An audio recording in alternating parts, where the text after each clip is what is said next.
Si Noe. Ito ang kasaysayan ni Noe, matuwid at mabuting tao si Noe noong kanyang kapanahunan.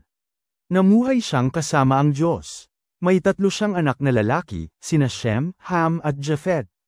Masasama ang lahat ng tao sa paningin ng Diyos maliban kay Noe at laganap ang karahasan sa lahat ng dako. Tumingin ang Diyos at nakita niya ang kasamaan sa buong daigdig, namumuhay sa kasamaan ang lahat ng tao. Pinagawa ng malaking barko si Noe. Sinabi ng Diyos kay Noe, napagpasyahan ko ng lipulin ang lahat ng tao sa daigdig sapagkat sukdula na ang kanilang karahasan. Gugunawin ko sila kasama ng daigdig. Kaya gumawa ka ng isang malaking barko na yari sa kahoy na cypress. Lagyan mo ito ng mga silid at pairan mo ng alcaitran ang loob at labas nito.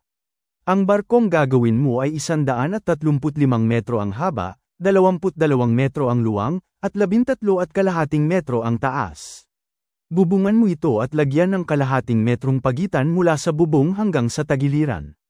Gawin mong 3 palapag ang barko at lagyan mo ng pintuan sa tagiliran. Palulubugin ko sa tubig ang buong daigdig at malilipol ang lahat ng may buhay sa balat ng lupa. Ngunit gagawa ako ng kasunduan natin, isama mo ang iyong asawa, mga anak at kanilang mga asawa, at pumasok kayo sa barko. Magsakay ka ng isang lalaki at isang babae ng bawat uri ng hayop at ibon upang magpatuloy ang lahi nila. Magsakay ka rin ng tig-iisang pares sa bawat uri ng ibon at hayop at mga gumagapang sa lupa upang magpatuloy rin ang lahi ng mga ito.